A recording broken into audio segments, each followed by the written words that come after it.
Taller 2 de evaluación de riesgos, ¿ya? Las unidades chicas que corresponde a esta sesión de hoy y la próxima semana es la evaluación cuantitativa para higiene, en este caso higiene industrial. Ahora, selección del agente a medir, plan de medición, medición y comparación. Lo del día de hoy viene más o menos orientado a estos dos primeras partes, y lo otro también, el repasar bien el concepto de evaluación, ya que en el fondo la evaluación es cuando uno saca una muestra, la compara con un patrón y luego dice si está o no en situación de riesgo, ¿ya? Pero para llegar a ese criterio de decir el riesgo aceptable o el riesgo es alto, tiene que pasar unas etapas previas, que son las que nosotros podemos tener acá a continuación.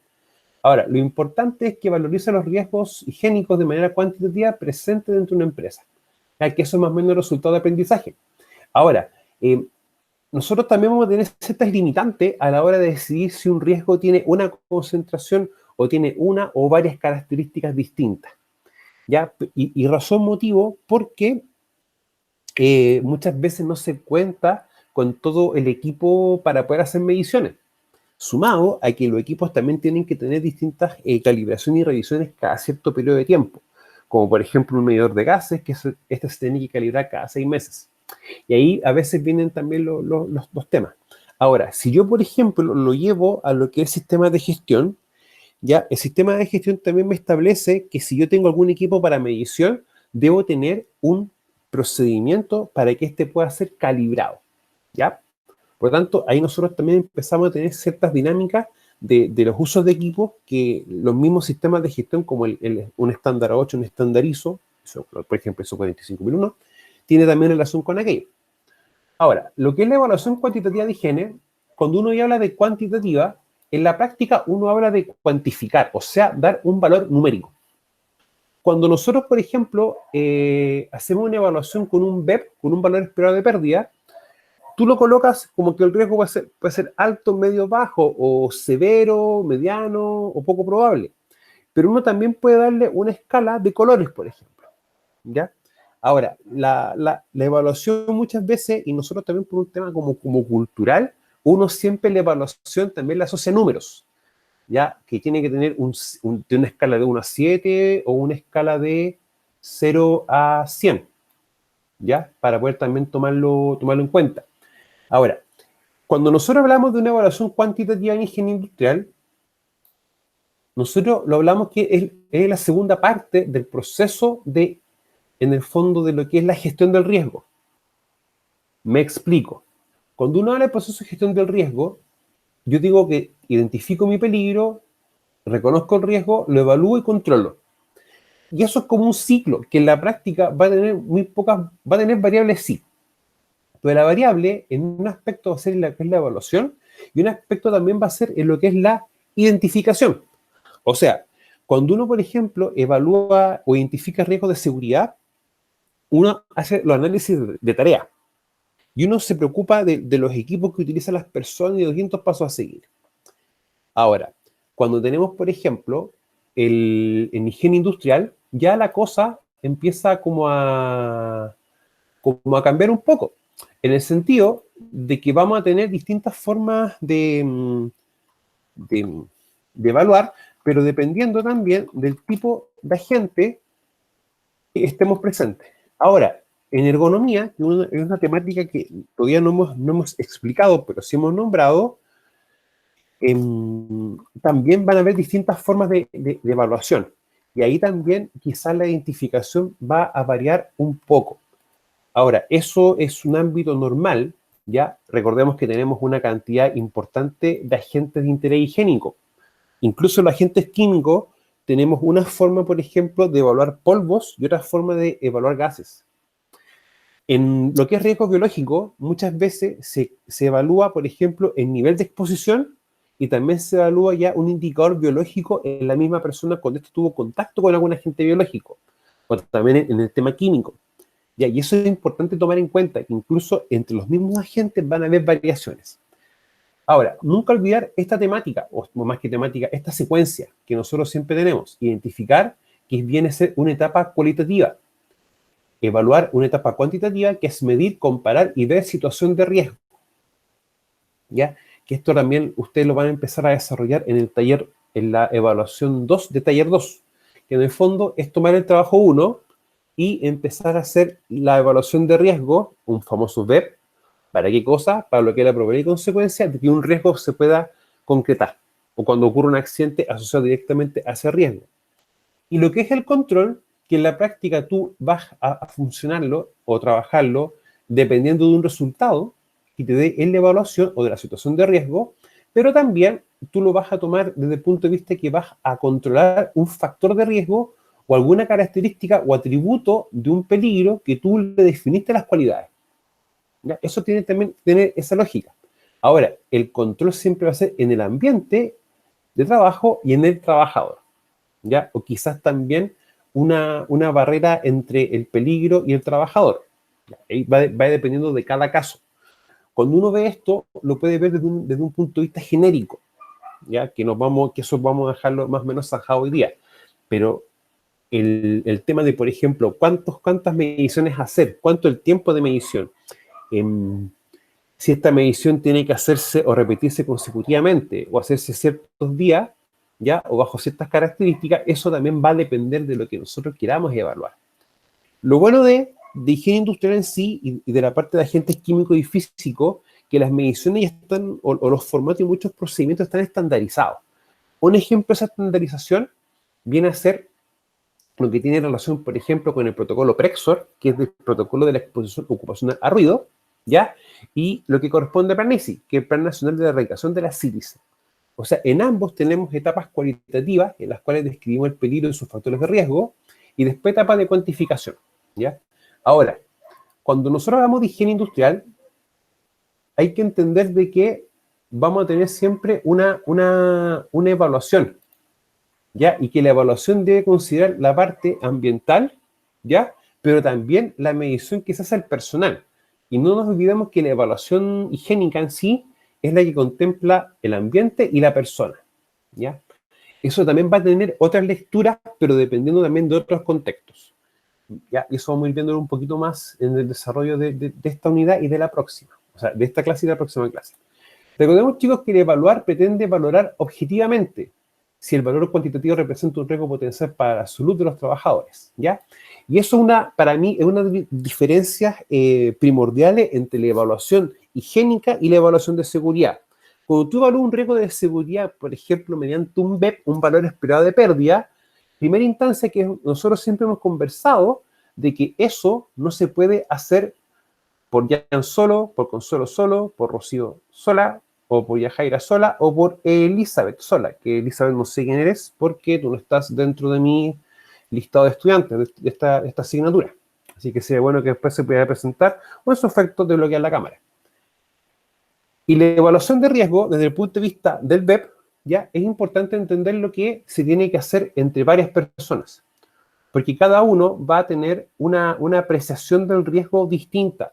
Y lo primordial de esto es poder, en el fondo, llegar a un consenso. Ahora, y eso desde un punto de vista subjetivo trata de hacerse como lo más objetivo posible.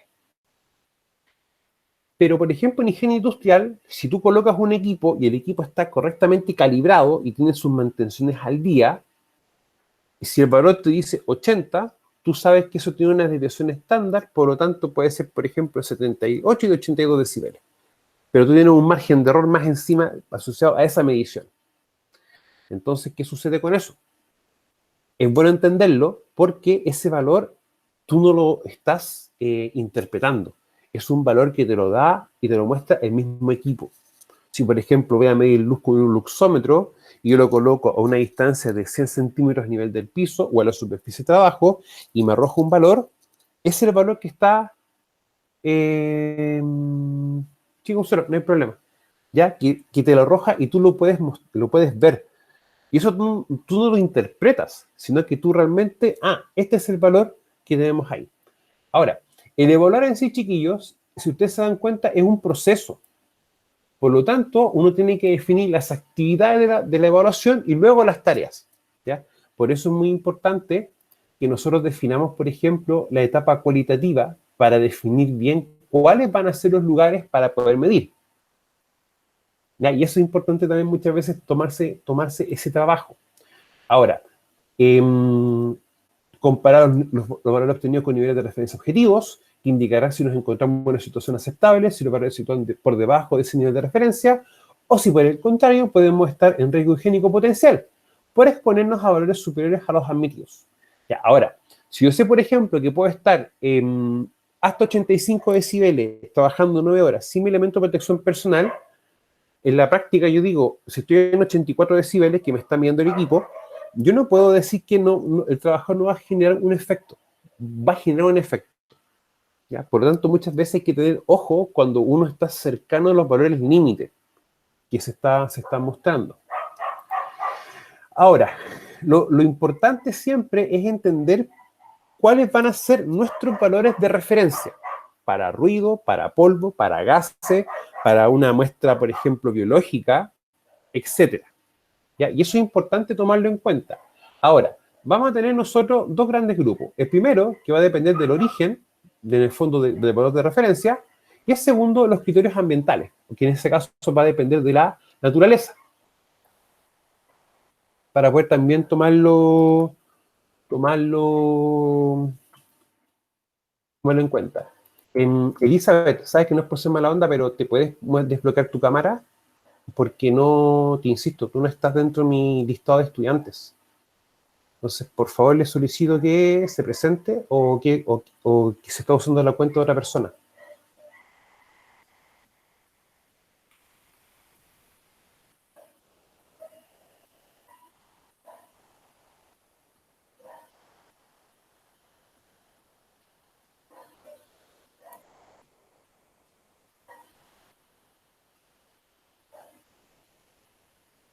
Ok, ya. Ahora, los criterios legales están fijados en cada país en textos normativos y por tanto son obligados a cumplimiento en todas las empresas de un determinado estado. Nosotros tenemos un criterio legal definido por el Decreto Supremo 594, ¿ya? Que es el reglamento que establece las condiciones ambientales y sanitarias básicas en lugares y ambientes de trabajo, ¿ya? Para poder tomarlo también en cuenta aquello. Ahora, los criterios técnicos los ponen entidades de reconocido prestigio nacional o internacional y suponen una interesante referencia científica. Ya, cuando tenemos este caso, un criterio técnico, puede ser por lo siguiente: quizás nuestra normativa no contempla un parámetro. Y ese parámetro uno lo puede sacar, por ejemplo, de una normativa de referencia. ¿Ya? Como yo a ustedes les he explicado muchas veces, nuestra misma normativa a veces nos lleva a utilizar otros tipos de normativa para poder considerar dentro del trabajo. Lo otro importante son los criterios ambientales, ¿ya?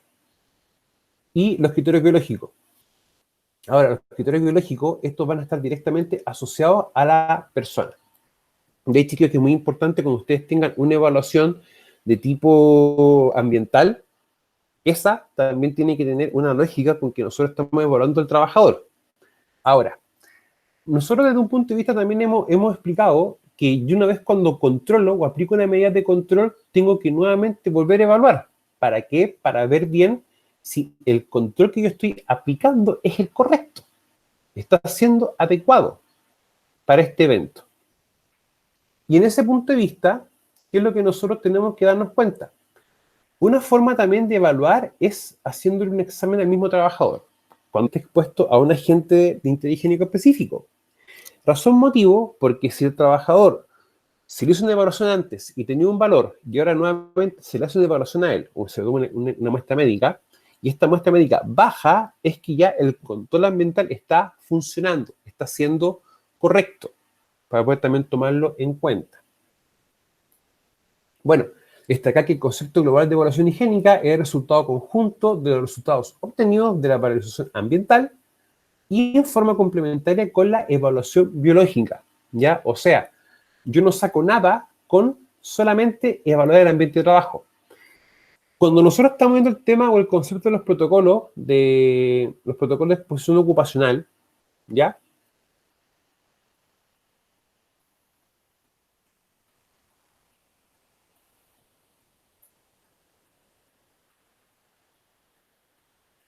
Cuando nosotros tenemos los dos protocolos de exposición ocupacional, ya Prexo y Planesi, hay que entender algo. Estos protocolos desde una perspectiva, consideran, por ejemplo, la parte ambiental, ¿ya? Pero también están considerando la evaluación del trabajador. Ahora, recuerden ustedes que también pasa una lógica, que es que mientras se hace la evaluación del ambiente de trabajo, el trabajador también se va a ser enviado a realizar una evaluación médica, que puede ser una radiografía de tórax, que puede ser, por ejemplo, una audiometría o un examen de sangre, dependiendo de la situación en la que esté en la persona, o a la gente que también esté. ¿Ya? Por eso que estas ambas situaciones son importantes de tener. El tema de las evaluaciones, de las reevaluaciones, cuando yo reevalúo un riesgo que estoy controlando, ¿ya? Desde el punto de vista de la higiene industrial, muchas veces es más simple. Pero, ¿qué pasa en el escenario de lo que es seguridad industrial? Ahí uno tiene que ver después si cómo va viendo la estadística, si la estadística demuestra una disminución de accidentes o también de incidentes, que recuerden que son cosas separadas. ¿Ya? Muchas veces es muy difícil poder evaluar en sí una medida de control más específica. Ahora, la selección del agente medir. Lo importante de la selección del agente medir es que no nos olvidemos que nosotros tenemos tres tipos o tres clasificaciones de los riesgos ambientales, ¿ya? Eso siempre tiene que quedar enmarcado de esa forma. Y esto es lo primero que uno hace. Cuando uno le explica a usted un poco, cuando ustedes ya empiecen a reconocer los riesgos para evaluarlos, ustedes van a decir, tenemos exposición a ruido, tenemos exposición a quizás una luz deficiente, exposición a polvo, etcétera. Varias cosas. Y cuando tenemos esa situación, resulta de que uno ya empieza a reconocer el peligro, o sea, identificar el peligro, reconocer el riesgo, y de esa perspectiva uno ya visualiza la forma más correcta de poder realizar la famosa evaluación de riesgos, ¿ya? O sea, si por ejemplo ustedes están en una empresa y ustedes evalúan el riesgo con un BEP, eso no es correcto, ¿ya? Porque tú estás evaluando un riesgo de higiene industrial, pero con un concepto de seguridad industrial, ¿ya? Entonces, por eso es bien importante tener ese concepto, que yo no puedo evaluar riesgos con metodologías que no son las adecuadas. Ahora, en los contaminantes laborales, ya que acá vamos a tener para agentes químicos distintos tipos de evaluaciones, ¿ya? O sea, distintos tipos de agentes implica distintas formas de evaluación y bajo un precepto, en el cual, por ejemplo, un polvo y un gas y un vapor tienen comportamientos físico-químicos distintos. Por lo tanto, el tipo de filtro para polvo no es el mismo que para gases y vapores. ¿Ya? ¿Por qué? Por el tipo de tamaño de partícula. Ahora, los agentes físicos, si ustedes ven acá, todos los que tenemos, vamos a tener distintas formas, distintas metodologías de evaluación. Y eso es así. Y lo mismo que corresponde a los agentes biológicos, ¿ya? Yo estaba revisando unas técnicas preventivas que son unos cuerpos legales de tipo que se utilizan en España, y hay muchas notas técnicas preventivas, no me recuerdo específicamente los números, porque hay para agentes químicos, para físicos y biológicos, y estipulan o dan ciertas estructuras a seguir. ¿Para qué? Para el tema de cómo hacer la planificación y la evaluación, ¿ya? Y también propuestas de control para los distintos tipos de agentes, ¿ya? De hecho, después se las voy a buscar para que ustedes también tengan como material de referencia, material bibliográfico, para que ustedes también puedan complementar. Ahora, dentro de la selección del agente a medir, esto nosotros vamos siempre a tratar de identificarlo de una manera primaria en la etapa cualitativa, ¿ya? O sea, para yo poder evaluar, debo identificar, pero yo tengo que también identificar todos los agentes que yo también puedo evaluar o pueden ser sujetos de evaluación.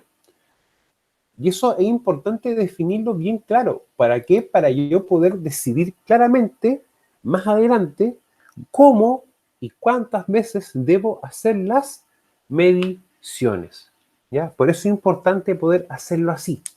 Ahora, corresponde a la detección de aquellas fuentes que generan riesgos, capaces de accidentar o enfermar al trabajador que se expone a ellos, lo que además es complementado con esto: información asociada con los ciclos de trabajo, características del lugar, ambiente de trabajo, herramientas y equipo, y la presencia de enfermedad de los trabajadores. Ya, la presencia de enfermedad de los trabajadores a nosotros nos va a interesar pero cuando se haga la evaluación en la persona, ¿ya? Porque de hecho cuando uno le van a hacer los exámenes preocupacionales ocupacionales, por ejemplo, para entrar en un trabajo, cuando tú estás dentro del trabajo, te aplican siempre una o varias encuestas de salud, ¿ya? Ahora, hay un concepto que uno lo ve mucho en salud ocupacional y en medicina del trabajo y tiene relación con las determinantes de la salud. O sea, ¿cuáles son las determinantes que tiene cada persona? ¿Para qué? Para que su salud pueda tener un efecto o puede presentarse de una manera buena o adecuada o no tan buena. Eso también es importante tomarlo en cuenta. Ahora, los ciclos de trabajo y características del lugar también me van a hacer referencia al tiempo y quizás en cuánto el lugar yo deba hacer la medición. Por eso es importante tomar eso en cuenta. Lo otro importante que nunca debemos olvidarnos del concepto GEMA, ¿ya? Porque muchas veces vamos a tener algún equipo que va a generar, por ejemplo, algún agente interhigiénico, como por ejemplo un motor, que puede generar ruido, vibraciones, que corresponde a agente físico. También puede generar un agente químico, por ejemplo, que son los famosos gases y vapores, ¿ya? El ambiente de trabajo, como por ejemplo una faena subterránea o al aire libre, y también el material que uno esté trabajando, que cuando está siendo fragmentado o roto con algún equipo, también va a poder generar o presentar un agente de interés higiénico, ¿ya? O sea, cuando uno ve el concepto de GEMA, desde una perspectiva, nosotros lo vemos para ver bien cuáles son los equipos y herramientas que van a estar trabajando o van a estar involucrados en un trabajo para también determinar cuáles son los factores de riesgo asociados a dichos elementos. Pero también uno se da cuenta que tiene que también ver cómo funcionan ellos para ver también desde el punto de vista higiénico. ¿Pero por qué? Para también poder definir las evaluaciones y también quizás para poder definir las medidas de control. Porque quizás si este equipo genera ruido, una forma de controlarlo para que en el ambiente y la gente el nivel de ruido disminuya para ellos y también para el ambiente, es quizás alejando el compresor del lugar físico. Por eso es importante también tomarlo en cuenta. Ahora miren, tenemos selección del agente medio. Y acá tenemos un caso práctico. ¿Qué agente seleccionaríamos para medir, por ejemplo, en una actividad de perforación interior mina, como lo que tenemos acá? Chicos, y esa es la pregunta para ustedes. ¿Qué agente de interés higiénico nosotros mediríamos acá? ¿O podrían estar presentes para medir? El polvo, Polvo. ¿Ya? ¿Pero qué tipo de polvo? el que genera la máquina que está usando, ¿o no? Ya. Lo que pasa es que el polvo en sí, claro, cuando este equipo de perforación está haciendo la perforación en la roca, y la roca, cuando no está humectado, no está mojado, va a liberar polvo igual. Pero este polvo, si tenemos, por ejemplo, algún mineral con contenido de cobre, ¿ya? O la roca tiene algún contenido de sílice, se va a generar sílice libre cristalizada. Por tanto, esto debiese, ¿qué pasar? ¿O qué debiese suceder? Que vamos a tener una exposición a un agente químico, que en este caso es un polvo con una cantidad de sílice. Por lo tanto, debemos hacer esa evaluación. Ahora, hacemos una evaluación ambiental, pero el trabajador también se ve sujeto a alguna evaluación, chicos. Sí, porque como que está, no sé, en altura y no tiene apnea. Mira, más que el arnés, yo lo vería por un No tema de tiene ventilación. y la protección facial. Claro, y tampoco tiene una protección respiratoria. Claro. ¿Ya? Por eso es un tema. Solamente auditiva tiene protección. Entonces, pero si tiene una protección auditiva, ¿qué otra gente pudiésemos tener acá presente? El ruido. Ruido.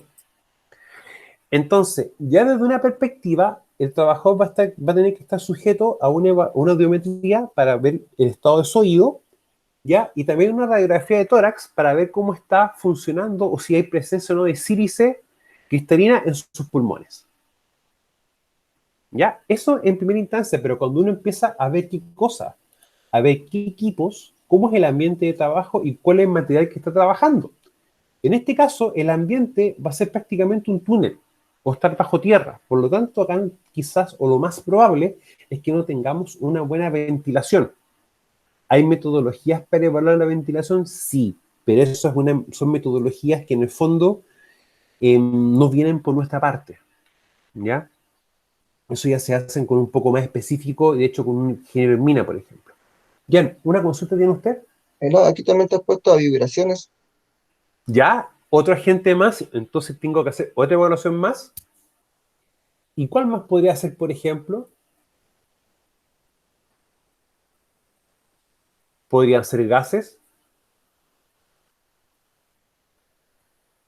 Que porque genere ¿qué pasa la máquina, ¿cómo se llama?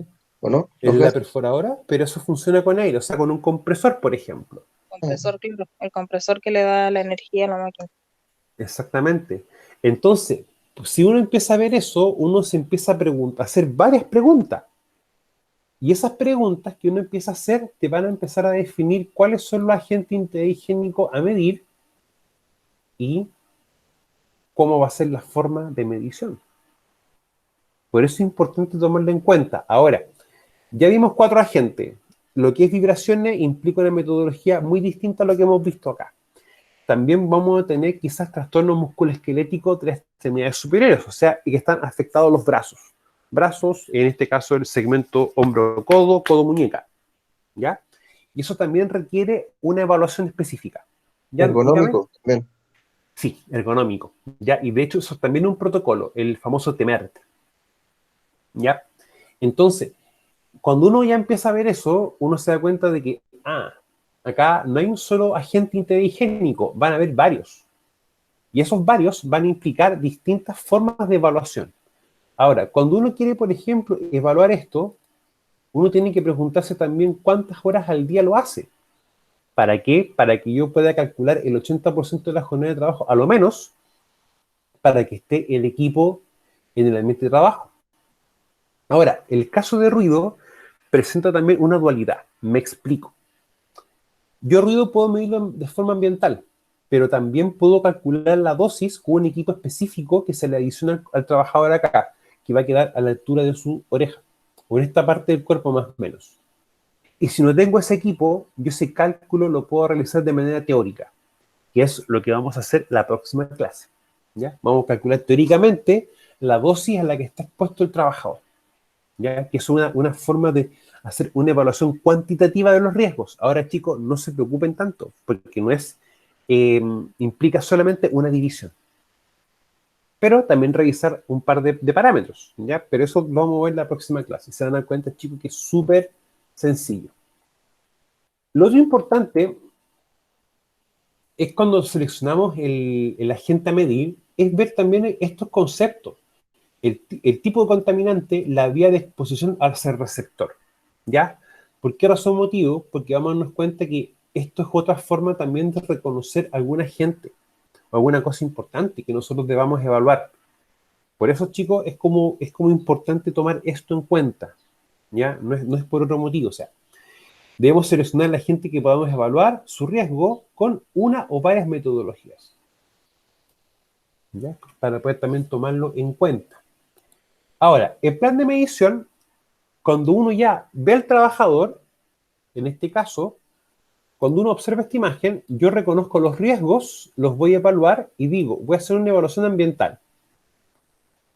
Quizás voy a poder hacer una evaluación del trabajador que es por el concepto de dosis, pero también voy a tener que darme cuenta que voy a tener que coordinar con la mutualidad las distintas evaluaciones que yo también deba realizar, que van a estar en el trabajador, que tiene lógica con todo lo que son los exámenes médicos, ¿ya? Para poder tomarlo también desde esa metodología.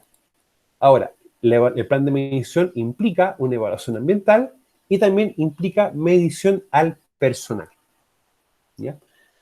Ahora, en base a las características antecedentes del lugar, ya eso me va a dar siempre las mediciones. O sea, o en el fondo me va a decir qué vamos o dónde vamos a medir. Y eso es lo importante. Cuando uno va a hacer mediciones, hay que optimizar mucho los tiempos. Porque si yo arriendo un equipo, el equipo para hacer mediciones que sea representativo de acuerdo al protocolo Prexor, por ejemplo, o al decreto supremo 594, no es un equipo barato. Estamos hablando del equipo más el calibrador, un rango entre 4,5 millones y 6 millones de pesos, por lo menos. Y no todas las empresas disponen de dinero para comprar ese equipo. Bueno, las mutualidades lo tienen, porque ellos tienen que tenerlo para poder cumplir con parte de lo que define la ley de accidentes de trabajo en enfermedades profesionales, que es en el fondo asesorar a la empresa en el control de riesgos, ¿ya? Y si uno tiene que igual hacer las mediciones, quizás porque ya te la hicieron y tú quieres comprobar que los controles que tú definiste son los correctos, uno va a rentar el equipo. Y eso implica un coste económico, ¿ya? Para nunca tomarlo o considerarlo, mejor dicho. Definir el tiempo que sea representativo. O sea, en el caso, por ejemplo, de ruido, tratar de que la medición de ruido mínimo sea equivalente al 80% de la jornada de trabajo. O sea, si yo trabajo 9 horas y el 80% de 9 horas son 7,2 horas. Por lo tanto, es el tiempo mínimo que yo debo medir. Ahora, ¿cuántas cantidades de mediciones debo hacer? Si, por ejemplo, tengo este lugar y tengo 5 lugares muy similares que tienen las mismas características y hacen el mismo trabajo, ¿voy a medir los 5 lugares, chicos? ¿O voy a medir menos lugares? Yo creo que los 5. Pero si son exactamente iguales, hacen los mismos procesos, tienen las mismas características del ambiente de trabajo. ¿Tú mides los 5 o mides uno o mides dos? Todo. Creo que 2 y los otros se toman como referencia. Exactamente. Y en ese caso, ¿qué digo yo? Voy a definir los grupos de exposición similar GES. O sea, la medición que yo haga en esos dos lugares o un lugar, como los otros lugares tienen las mismas características, yo le voy a asimilar esa medición al lugar. ¿Ya? Y en ese caso, la cantidad de mediciones también viene de la mano con lo que corresponde al GES. ¿Ya? En el fondo, viene asociado a eso. Ojo, no definir con lo que es el otro concepto de GES que uno puede tener asociado a un tema médico. Ya, pero esto es como grupo de exposición similar. Ahora, cada gente tiene sus procesos específicos que requieren consideraciones especiales. Y eso no se los voy a discutir. Incluso es más, cuando uno tiene que hacer ciertas mediciones y evaluaciones, uno pregunta dónde se va a procesar la muestra. Porque, por ejemplo, si mido polvo, a uno le va a caer un filtro. Y ese filtro tiene que tener todo un manejo para que cuando después se procese en otro lugar, la muestra no se altere. ¿Ya? Chicos, no sé si les quedó claro más o menos el grupo de exposición similar, el GES. Sí, ahora quedó claro. Mm, Ya. sí. Miren, otro ejemplo de GES, ¿qué pasaría, por ejemplo, si tuviésemos una empresa textil que fabrica ropa? Si ustedes se dan cuenta, cuando uno quiere hacer las evaluaciones ahí, y los puestos de trabajo hacen el mismo trabajo, y si uno, por ejemplo, tiene que evaluar el riesgo ergonómico, ahí uno también define GES, ya para no evaluar quizás 100 puestos de trabajo, uno evalúa 20, por ejemplo, ya por un tema también de tiempo y recursos. Si total presenta las mismas características de tributo, yo también lo puedo evaluar y esa evaluación considerarlo similares a los otros. Ahora, la medición del personal, cada gente tiene sus mediciones específicas que requieren consideraciones especiales a la hora de la definición de las tomas de muestras. ¿Ya? Quizá va a tener que ser una toma de muestra de orina, o una de sangre, o una radiografía. ¿Ya? O quizás otro más complejo. Y en ese caso, cuando uno empieza también a ver eso, uno se recuerda un poco al 594, que son el título 5 de los límites de tolerancia biológica. Acá tenemos nosotros el artículo 111, ¿ya? Y cualquier sustancia de 66 debe considerarse, además del indicador ambiental, o sea, además de realizar una evaluación o una medición ambiental. Yo le hablo de medición en este punto, porque en este punto yo voy a medir las muestras. ¿Para qué? Para cuando ya estemos en el punto 3 y punto 4, yo recién, con la comparación, ahí recién yo logro sacar la valorización. O sea, este paso de acá va a depender de los 3 anteriores. Por eso que hasta ese punto yo siempre hablo de medición, porque netamente todavía no vemos el estado real. La evaluación biológica de exposición interna para evaluar la exposición al riesgo real. O sea que el mismo 594 también nos va a decir que bajo ciertas consideraciones, ciertas condiciones, debamos nosotros tener estas evaluaciones de riesgo, ¿ya? Para poder también tomarlo bien en cuenta. Ahora, tenemos la evaluación higiénica de exposición interna, el indicador biológico y el límite de tolerancia biológica. Ahora, el primero hace referencia a la colecta sistemática de muestras biológicas humanas con el propósito de determinar concentraciones contaminantes o su metabolito. Recuerden que el metabolito es cuando una sustancia ingresa, esta se procesa y luego el cuerpo la elimina, la excreta. Ya, ese es el concepto de metabolito. Después, el indicador biológico, término que indica el agente y su metabolito o los efectos provocados por el agente del organismo. Y el límite de la dosis biológica es la cantidad máxima permisible en el trabajador de un compuesto químico o su metabolito. O sea que a nosotros el que nos interesa mucho es este, y también el tema de la valorización, porque en el fondo acá te dice cómo debe hacer la muestra, o cada cuánto debe tomarse. Si vamos, por ejemplo, al artículo 113, acá nos va a indicar el tipo de agente, lo que se va a buscar, en qué se busca, en este caso es orina, pueden haber otros casos que tenemos sangre, y acá viene cuando se realiza la muestra y se procesa, cuál es el límite máximo que puede estar expuesto a la persona. Pero si ustedes se dan cuenta, acá aparece el momento de muestreo. O sea, cuando yo tengo que tomar al trabajador y realizarle un examen o tomar una muestra a él, para ya luego procesarla y ver bien en qué situación estamos. Por ejemplo, el cromo al fin del turno, ¿ya? Pero, por ejemplo, tenemos el arsénico, que es después del segundo día de la jornada semanal y a partir del mediodía del tercer día de exposición. O sea, vamos a tener ciertos agentes que por sus características, el arsénico muy complejo, es muy delicado, produce efectos muy a largo plazo y en concentraciones constantes produce efectos importantes en las personas, ¿ya? Para poder también tomarlo desde esa perspectiva, ¿ya? O sea, acá tenemos este tipo. Por ejemplo, con el agente ruido, cuando tenemos ciertos tipos de dosis, quizás las mediciones al trabajador van a ser en menos tiempo. Pueden ser en 6 meses, o en 1 año, o en 2 años. Eso entonces te va a definir la periodicidad de cada cuánto el trabajador tiene que realizarse una medición o un examen. ¿Ya, chicos? Ya. Chicos,